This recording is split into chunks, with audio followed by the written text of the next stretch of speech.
So, Serbia versus Japan, 3 days ago.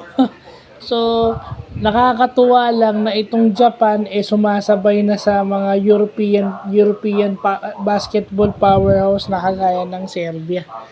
Okay? Yung lamang nila never went to 20 points.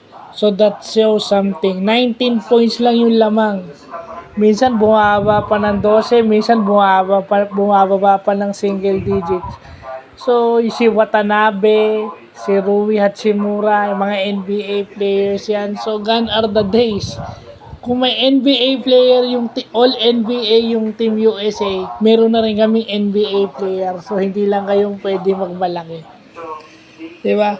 Kasi pag alam natin Serbia at Japan, usually ang lamang dyan is 30, 20 points pataas. Pinakamababa na siguro yung 25 points. Pero ang lamang nito is 19 points lang. So kung nagkaroon kung limang quarter 'yon, mas mababa pa o mas malamang nanalo pa itong Japan. So ganun na yung quality ng Japanese national team. Yung growth nila napakalaki na. Makikita mo na sa Asia na hindi na sila pwedeng i-overlook o i-underestimate ng mga Asian basketball teams kasama na ng Pilipinas.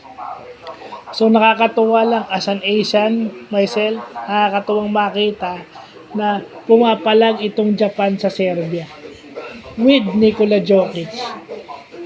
So yun lang po.